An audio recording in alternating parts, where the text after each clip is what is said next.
한국이 자랑하는 전략 미사일 시리즈 현무. 1986년 현무1이 개발된 이래로 다양한 임무에 맞춘 후속 모델과 파생형이 개발되었는데요. 그 중에서도 가장 최근에 개발된 현무5가 조만간 그 실체를 드러낼 예정입니다. 전작인 현무4가 비닉 사업으로 개발되어 아직까지도 사정거리와 탄두 중량을 공식적으로 밝힌 바가 없다는 것을 생각하면 현무5는 이례적인 사례라고 할 수 있는데요.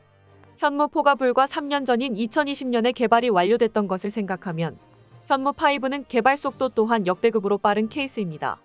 현무4와 5 모두 2017년 한미 미사일 사거리 지침이 폐지된 이후로 추진된 사업이라는 점을 생각하면 한국은 기술적으로는 얼마든지 이런 미사일을 만들 능력이 있었지만 단지 안 만들고 있었을 뿐이라고 짐작해 볼 수 있습니다. 이번에 현무5가 공개되는 자리는 다름 아닌 국군의 날 기념시가 행진입니다.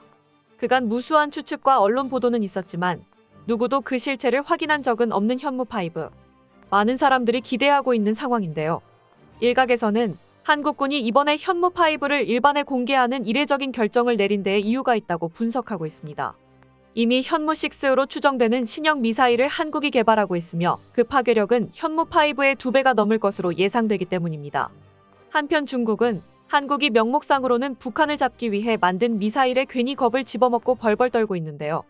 관영 매체를 통해 다른 건 몰라도 한국의 미사일 전력만큼은 정말로 조심해야 한다며 평소에 기고만장한 태도는 온데간데 없는 사설을 내놓기도 했습니다.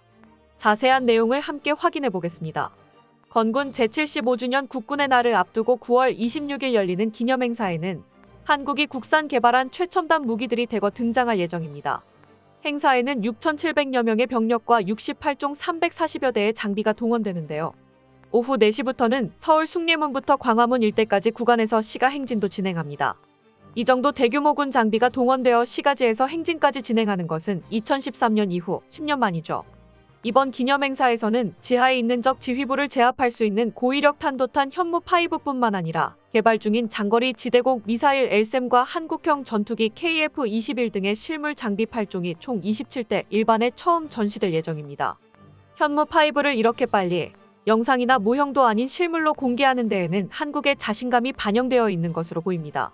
꽁꽁 싸매는 것보다 압도적인 성능을 홍보함으로써 주변 적국들을 위축시키는 효과가 크다고 여긴 셈이기 때문입니다. 뿐만 아니라 현무5쯤 되면 탄두 중량이나 사거리 등의 정보가 노출된다고 한들 어찌 해볼 수 있는 무기가 아니라는 생각이기도 하죠. 그간 언론 보도 등으로 확인된 현무5의 성능은 어마어마한 수준입니다.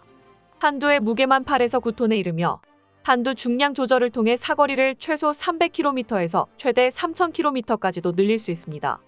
이 어마어마한 쇳덩어리는 대기권 밖에서부터 초음 속으로 날아와서 오차거리 4m 안에 내리꽂히며 그 순간의 충격량은 핵무기에도 버금가는 수준이라고 알려져 있습니다.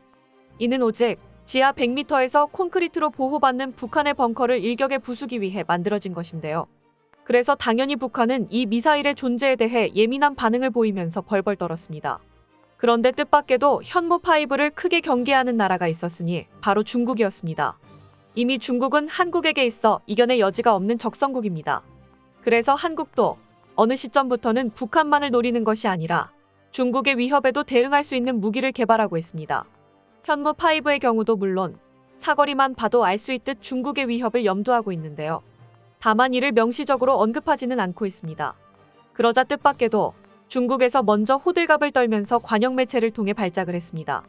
중국 관영 매체가 보통 같았으면 초반에는 진지하게 분석을 하다가도 뒷부분에 가서는 한국 무기가 사실 별것 없다던가 중국 무기가 더 강하다던가 하는 식으로 정신 승리를 했을 겁니다. 그런데 이번만큼은 순수하게 겁을 집어먹은 반응이라 신선했죠. 그 내용을 살펴보면 다음과 같습니다. 외신에 따르면 한국이 현무5 미사일 개발을 완료했고 2023년 말부터 양산에 돌입하여 연간 최대 70발 정도를 생산할 예정이라고 한다. 해당 미사일은 현재 개념 설계가 진행 중인 아스널쉽, 일명 합동화력함에 장착될 예정이다. 현무5는 고위력 미사일이라고도 불리는데 작년 10월 1일 한국 국군의 날에 처음 발사 장면이 공개되었다. 해당 미사일은 무거운 중량으로 인해 콜드런치 방식으로 발사되는데 한국 언론에 따르면 엔진의 추력은 75톤의 최대 속도가 마하 10 이상이다. 탄두 중량을 1톤으로 줄이면 사거리가 3000km를 넘는다고 하니 한국의 첫 중거리 탄도미사일인 셈이다. 현무5는 8에서 9톤에 달하는 엄청나게 무거운 탄두를 실을 수 있는데 이렇게 되면 사거리는 300km 이하로 줄어들지만 현존하는 탄도 미사일 중 가장 무거워진다. 이렇게 되면 지하 요새도 타격할 수 있으므로 그 위력은 핵탄두에 버금간다. 한국국방과학연구소 ADD는 현무5 미사일을 철저히 기밀에 붙임으로 바깥 세상에서는 공식 영상 이상으로는 알 길이 없었다. 작년 말 한국의 국방장관은 현무5에 대한 질문을 받자 일부 재원을 공개했는데 탄두 중량이 8톤의 미사일의 총 중량이 36톤에 달한다는 것이었다. 한국의 주적인 북한은 지하 요새 건설에 많은 공을 들였고 한국은 북한의 지하 깊숙한 곳에 숨겨진 대구경 야포, 방사포, 탄도 미사일들의 위협에 긴급히 대응하기 위해 지하 타격 역량이 필요해졌다. 벙커버스터 폭탄에 대한 미국의 연구에 따르면 탄두 중량이 클수록 관통력이 커지므로 이를 한국의 수요와 연관지어 고려하면 현무5는 단거리인 대신 극단적으로 탄두가 큰 미사일이 되어야 한다. 만약 현무5가 실제로 8톤의 탄두를 탑재한다면 다른 단거리, 중거리 탄도 미사일들보다 훨씬 탄두 중량이 큰 비정상적 형태이다. 하지만 일반적으로 고체 연료 탄도 미사일의 추력 대비 중량은 보통 2가 넘는데 이를 고려하여 엔진의 출력이 75톤이면 미사일의 중량은 37톤 정도라는 계산이 나오므로 미사일의 총 중량이 36톤이라는 국방장관의 답변이 매우 신빙성이 높은 셈이다. 항법 유도 장치와 조정 장치는 1톤을 넘어서면 안 되고 탄두 중량이 8톤이라 해도 엔진의 무게는 27톤가량이 된다. 따라서 아무리 한국의 고체 로켓 엔진 수준이 낮아서 엔진의 질량비는 0.88밖에 안 되고 엔진의 비추력이 초속 2200m밖에 안 된다고 하더라도 초당 2370m 정도의 가속도를 낼 수 있다는 것이다. 지구의 중력과 대기 저항을 고려하여 4분의 1의 속력 손실을 입어도 종말 단계의 속력이 초당 1800m 정도라는 계산이 나오는데 전형적인 탄도 미사일들은 사거리 300km 정도일 경우 종말 단계의 속력이 초당 1600m 정도이다. 현무5의 종말 단계의 속력을 최소로 잡아도 초당 1800m이니 한국의 고체 연료 로켓 수준이 더 높다면 사거리가 500km에 이르거나 그 이상일 수도 있다. 미국이 한국의 탄도 미사일 개발에 대한 압박을 완전히 거두면서 한국은 더 강한 탄도 미사일을 만들기 위해 75톤의 추력을 지닌 엔진을 사용하게 되었다. 따라서 고체 연료 로켓 추진체만 고려한다면 ICBM과 같은 장거리 탄도 미사일 개발도 충분히 가능하다. 이처럼 중국은 웬일로 헐뜯는 내용 없이 현무5를 냉정하게 분석하면서 그 성능이 얼마나 위력적일지도 연구하는 모습을 보였는데요. 만약 이런 괴물 미사일이 예전부터 줄곧 지적받아왔던 중국의 아킬레스건 산샤댐을 붕괴시킨다던가 혹은 각지의 원자력 발전소를 타격한다던가 하게 되면 아무리 중국이라고 해도 무사할 수는 없기 때문입니다. 이들이 이렇게 행동하는 것이 워낙에 신선했던 만큼 많은 사람들이 현무5의 성능 공개가 대외적으로 갖는 효과에 공감하게 되었습니다. 그런데 더 소름 돋는 점은 한국이 이걸로도 만족하지 않고 현무6를 개발하고 있다는 소문이 들린다는 점입니다. 실은 현무5를 이렇게 여기저기에 알리고 다니는 시점에서 현무5의 개발이 완료되었다는 것은 알 수 있었는데요. 한국은 지체 없이 후속 모델 개발에 들어갔다는 정황이 속속 포착되고 있는 것입니다. 얼마 전에는 한국에서 개발 중인 것으로 확인된 어떤 미사일의 레이더 반사면적 분석 형상 자료가 유출되었는데요. 이 미사일이 현무6로 추정되고 있습니다. 개발이 진행 중인 미사일이기에 아직 공개된 자료는 없지만 일각에서는 다탄두 미사일이나 극초음속 활공체 미사일일 것이란 추측이 제기되기도 했습니다. 또 일각에서 나오는 예측은 합동화력함 개발이 확정된 김에 한국이 여기서 사용하는 것을 전제로 한 또 다른 현무를 만들고 있다는 것입니다.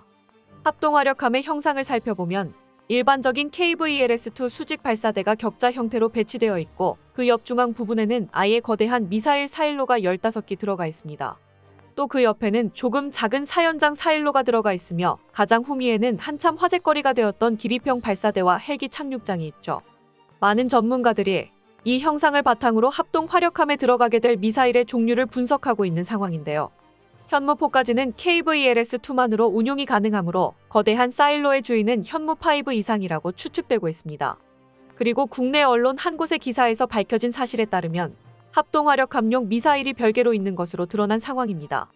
여기서 일부 전문가들이 조심스레 제기하고 있는 가설이 있는데요. 사연장 사일로는 현무5에 배정되고 중앙에 거대한 사일로 15기나 하나가 우주 발사체용이라고 둘러댔던 기립형 발사대는 합동화력함용 미사일에 배정될 것이라는 주장입니다. 그리고 이 정체불명의 미사일이 길이만 20m에 달하는 중거리 탄도미사일 IRBM급이라고까지 주장하고 있죠.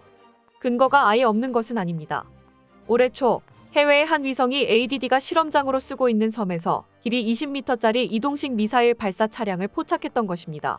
이는 러시아의 토포렘이나 북한의 화성 13에 버금가는 크기이며 이들 성능에 비춰봤을 때 사거리는 3,000km를 가볍게 넘으며 탑재 가능한 탄두 중량은 15에서 20톤에 달합니다.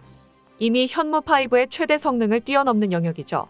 탄두 무게로만 봐도 현무5의 2배 이상의 파괴력을 낼 것입니다. 다른 나라에서 봤을 때에는 한국이 미사일에 미쳐 있다고 밖에는 보이지 않을 것 같은데요. 일단 이번에 처음으로 모습을 드러내는 현무5를 확인하면 그 형태를 토대로 이 정체불명의 미사일 역시 성능을 짐작해 볼 수 있을 것 같습니다. 어느새 주변국이 모두 경악하는 수준의 미사일을 뚝딱뚝딱 만들어내고 있는 한국.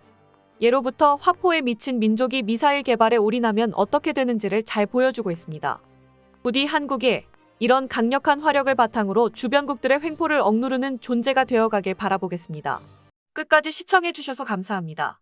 도움이 되셨다면 좋아요를, 다른 이야기도 궁금하시면 구독을 눌러주세요.